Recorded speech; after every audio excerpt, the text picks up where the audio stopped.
পশ্চিমবঙ্গকে হত্যা লীলা চলছে বিজেপির উপরে, তাদের রক্ষা করবার জন্য আজকে কৃষ্ণ হয়ে আমার পশ্চিমবঙ্গে এসছে। সেই কৈলাস বিজয় বর্মী এখন আর মহামূল্যবান বক্তব্য রাখবে, আপনারা করতালির মাধ্যমে তাকে অভিনন্দিত করবেন।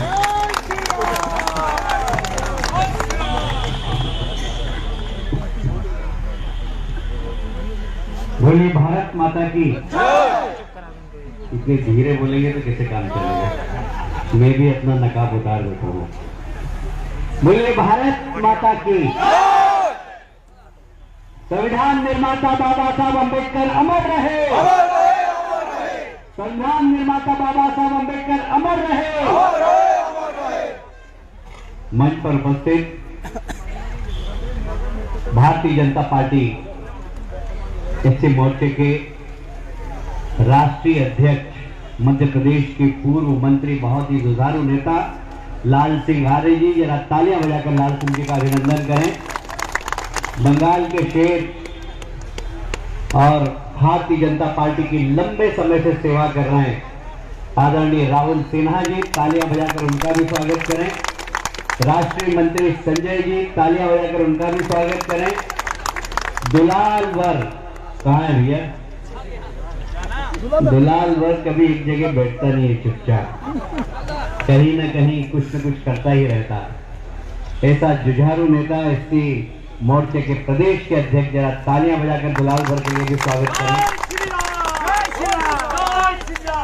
आदरणीय विवेक सोनकर जी, संजय सिंह जी, अरुण हल्लार जी प्रदेश मंत्री, संजीव सरकार जी, जोगिंदर साहा जी, संजय निर्मल जी हमारे राष्ट्रीय मंत्री, कमल सोनकर जी, शिवाजी सिंह राय कहाँ पर है? मंच पर नहीं है, पर मेरे को बताया गया कि यहाँ कहीं जरा कहीं पर भी हो, इधर आ जाए मंच पर। तालियां बजाकर शिवाजी दा का जरा स्वागत करें। कहाँ है शिवाजी दा? शिवाजी दा है कि नहीं? आ जाओ शिवाजी दा, मंच पर आ जाओ जरा। तालियां बजाकर शिवाजी दा का स्वागत करें आप सब। पीड़ित परिवार के हमारे प्रतिनिधि यहाँ पर पद्मा जी, मैं इनके घर गया, मुझे याद है हमारे यहाँ जमाई षष्ठी मनती है, जमाई षष्ठी वाले दिन इन्होंने जमाई को बुलाया था, पूरे घर के लोग भोजन कर रहे थे, इनके सामने इनके पति की, इनके देवर की गोली मारकर हत्या कर दी थी। आप समझ सकते हैं, किसी महिला के पति को सरेआम उसके सामने गोली मारे, और ये शेरनी की तरह उन सब स्मगलरों के सामने झुकी नहीं, और अभी भी डटी हुई है कि जब तक सजा नहीं कराऊंगी, जब तक चैन से नहीं बैठूंगी। ऐसी पद्मा मंडल सिंह की महिला भारतीय जनता पार्टी के साथ। और बहुत सारी हमारी बहनें हैं, राधा रानी जी जिनको गोली लगी थी, हमारी सुप्रिया मंडल, शांतना मंडल, कहाँ पर है दोनों? ये बैठी हुई है यहाँ पर। तालियां बजाकर जरा इनका भी स्वागत करें। मैं सबसे पहले बाबा साहब के चरणों में वंदन करता हूँ, और फिर इन सब कार्यकर्ता जिन्होंने अपने परिवार को के सदस्य को खोया है, उनके चरणों में भी वंदन करता हूं। ये सब दलित समाज के गरीब हैं। इनका दोष पता है क्या है? इनका दोष ये है कि ये भारतीय जनता पार्टी का काम करते हैं। मैं पूछना चाहता हूं, क्या ममता जी के राज में भारतीय जनता पार्टी का काम करना अपराध है क्या? अपराध है क्या? मैं पूछना चाहता हूं।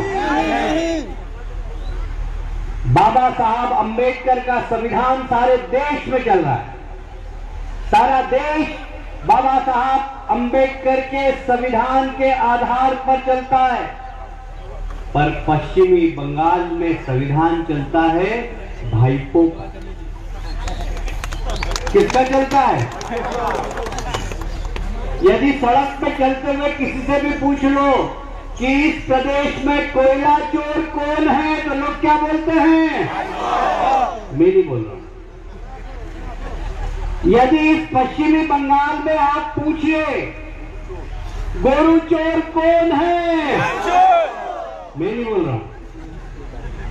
यदि पश्चिमी बंगाल में सड़क पे चलते हुए लोगों से पूछ लो बालू चोर कौन है, मैं नहीं बोल रहा हूं। यदि इस पश्चिमी बंगाल में चलते हुए व्यक्ति से पूछ ले कि इस प्रदेश में गोल्ड माफिया कौन है, यदि इस प्रदेश में चलते हुए किसी भी व्यक्ति से पूछ लो कि इस प्रदेश में सिंडिकेट राज्य का सरगना कौन है, ये भाजपा की सरकार चल रही है। यहां बाबा साहब अंबेडकर का संविधान नहीं है, भाजपा का संविधान है। आज सारे प्रदेश में अराजकता है, विरोधियों को कुचलने की कोशिश की जा रही है। बाबा साहब अंबेडकर ने समानता की बात कही, बाबा साहब अंबेडकर ने प्रजातंत्र के दो पहियों कहा, संविधान के अंदर विपक्ष का भी सम्मान करो, विपक्ष को अवसर दो। पर पश्चिमी बंगाल में विपक्ष का सम्मान नहीं है, विपक्ष को कुचलने की कोशिश की जा रही है। ममता जी, ये भारतीय जनता पार्टी के कार्यकर्ता हैं, जितना कुचलने की कोशिश करोगी उससे ज्यादा ताकत से सड़क पर आकर आपका विरोध करेंगे। ये देखिए हमारे कार्यकर्ताओं की ताकत है, ये इच्छा शक्ति है। वो कुर्सी के लिए लड़ाई नहीं लड़ रहे हैं। भारतीय जनता पार्टी के कार्यकर्ता यदि इस प्रदेश में अपने प्राणों की आहुति दे रहे हैं तो कुर्सी के लिए नहीं दे रहे हैं, वो बंगाल को बचाने के लिए दे रहे हैं, बंगाल की रक्षा करने के लिए दे रहे हैं। ममता जी कहती है बाहर के देश के प्रधानमंत्री, बाहर के देश के गृह मंत्री अमित शाह जी बाहर के, क्या बाहर के? मैं आपसे पूछना चाहता हूं। नहीं। देश के प्रधानमंत्री बाहर के, देश के गृह मंत्री बाहर के। दीदी, ये रोहिंग्या मुसलमान जो कि देश पूरी दुनिया के अंदर आतंकवाद फैलाने के लिए जिम्मेदार हैं, वो आपके कौन लगते हैं? क्या आप उनकी मौसी लगती हैं? आप उनको शरण देती है? वो बाहर के नहीं है, बांग्लादेश के घुसपैठिए जो यहां आकर तस्करी कर रहे हैं, जिनको भाइपों का संरक्षण है, वो आपके कौन लगते हैं? क्या आप उनकी मौसी लगती है कि उनको आने दे रही? आओ, घर आपका है। देश के प्रधानमंत्री बाहर के, देश के गृह मंत्री बाहर के हैं, रोहिंग्या मुसलमान, वो यहां पर आकर अराजकता फैलाए, आतंकवाद फैलाए, वो यहां पर आकर अशांति फैलाए। आप वोट की राजनीति के कारण, कुर्सी की राजनीति के कारण ममता जी कितनी नीचे चली गई है। आपको बंगाल के संस्कार की चिंता नहीं, बंगाल के संस्कृति की चिंता नहीं। बंगाल की दुर्गा पूजा सारी दुनिया के अंदर फेमस है, प्रसिद्ध है, बंगालियों की पहचान है। तो दुर्गा पूजा के उत्सव के कारण है, उस दुर्गा पूजा को मनाने के लिए, विसर्जन के लिए आप रोक लगाती है और मुहर्रम के ताजिए निकलने की आप इजाजत देती है। दमदार प्रशासक होगा, भारतीय जनता पार्टी का मुख्यमंत्री होगा, तो वो कहेगा मुहर्रम के ताजिए जो निकालो और दुर्गा पूजा जो निकालो, किसकी मां ने दूध पिलाया जो दंगा करे। ये होता है प्रशासक, कुशल प्रशासक। पर वोट की राजनीति के कारण, तुष्टीकरण की नीति के कारण आप दुर्गा पूजा को रोकेंगे, आप दुर्गा पूजा विसर्जन पर प्रतिबंध लगाएंगे। ये बहुत शर्म की बात है। और इसलिए ममता जी, आपकी नौटंकी अब जनता समझ गई, आपका नाटक अच्छी तरह से समझ गई है। आप जितनी सादगी से निकलती है, जितनी सादगी से दिखती है, भाईपो उतना ही हाई फाई है। भाईपो का चश्मा मालूम कितने का है? चश्मा 25 लाख रुपए का। चश्मा, जूते कितने के? 75,000 रुपए के जूते पहनते हैं भाई को। दीदी 75 रुपए की चप्पल पहनती है, भाई को 75,000 रुपए के। ये आपका दोहरा चरित्र अब चलने वाला नहीं है ममता जी। लोग पहचान गए हैं कि कुर्सी पर आप बैठी है और इस प्रदेश में राज भाइपों का चल रहा है। प्रदेश की जनता आप बर्दाश्त नहीं करेगी। आज हमारे दलित परिवार के वे लोग यहां मंच पर बैठे हैं जिन्होंने अपने परिवार के भाई को खोया है, पति को खोया है, पिता को खोया है, बेटे को खोया है। इनकी बद्दुआ ममता जी आपको आने वाले चुनाव में वो सजा देगी कि आप जिंदगी भर भूल नहीं पाएंगे। ये हिंसा की राजनीति, ये हिंसा की राजनीति का प्रजातंत्र में कोई स्थान नहीं। आप हिंसा के माध्यम से आप यदि दबाना चाहेंगे तो कोई दबने वाला नहीं। ममता जी, दिल्ली में किसानों का आंदोलन चल रहा है। मोदी जी ने 3 बिल पारित किए। बिल की कॉपी है क्या तुम्हारे पास प्रशांत जी? ममता जी उसका विरोध कर रही है उस बिल का, पर ममता जी ने खुद ने अपनी विधानसभा में किसानों के वो बिल पास किए हैं। मैं बिल की कॉपी लेकर आया हूं। प्रशांत, अगर बिल की कॉपी हो तो जरा देना, मैं हमारे पत्रकार बंधुओं को बताना चाहता हूं। ये जो मंडी एक्ट थे, इसको ममता जी ने पहले ही संशोधित कर दिया। पश्चिमी बंगाल का किसान अपने उत्पादन को कहीं पर भी बेच सकता है, ये प्रावधान ममता जी ने पहले ही कर दिया। मोदी जी ने किया था, आप उसका विरोध कर रहे हैं। ये दोहरा चरित्र, ये दोहरी नीति सब पहचान गए ममता जी। आपको आपका दोहरा चरित्र आप कोई चलने वाला नहीं है। आप मोदी जी का विरोध करें।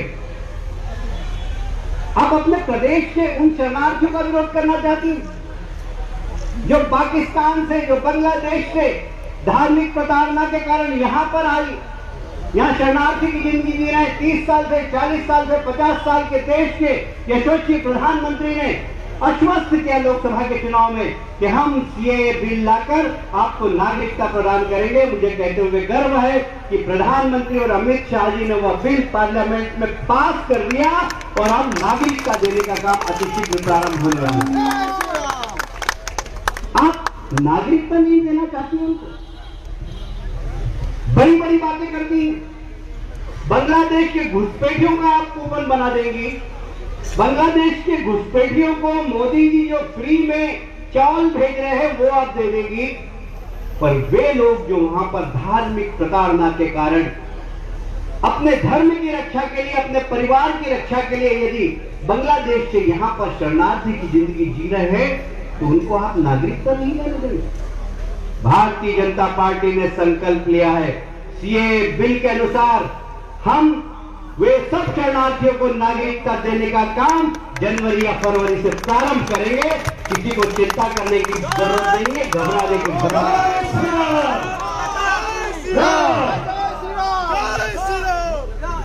और इसलिए ममता जी, मैं आपको चेतावनी देना चाहता हूं। ये हिंसा की राजनीति, हमारे बीच में मुकुंदा और सव्यता चिदा दोनों आ रहे हैं, जरा तालियां बजाकर उनका स्वागत करें। अब देखिए, मुकुंदा हमारे वरिष्ठ नेता हैं। स्वागतम स्वागतम स्वागतम स्वागतम स्वागतम स्वागतम स्वागतम स्वागतम स्वागतम स्वागतम स्वागतम स्वागतम स्वागतम स्वागतम स्वागतम। जैसे मैंने कहा था कि ये जो माताएं बहनें बैठी हैं जिन्होंने अपने पति को खोया, अपने भाई को खोया, अपने देवर को खोया, अपने पुत्र को खोया, इनका दोष इतना ही है कि भारतीय जनता पार्टी के कार्यकर्ता है। हमारे मुकुंदा का भी दोष यही है कि वो भारतीय जनता पार्टी में आ गए।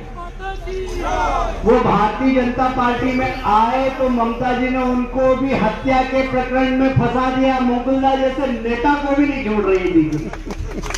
जब तक टीएमसी में थे, जब तक बहुत अच्छे थे, जैसे ही भारतीय जनता पार्टी में आए तो मुकुंदा के ऊपर पता है कितने केस चल रहे हैं? कितने केस चल रहे दादा? दादा कितने केस चल रहे हैं? 45 केस चल रहे हैं। 50 में 5 कम, थोड़े दिनों में पूरे 50 पूरे कर जाएंगे। उसके बाद भी मुकुंदा डरने वाले नहीं है। मुकुंदा ने कसम खाई है कि ममता जी, मैंने आपको मुख्यमंत्री की कुर्सी दिलाई है और मैं ही मुख्यमंत्री की कुर्सी से आपको हटाऊंगा।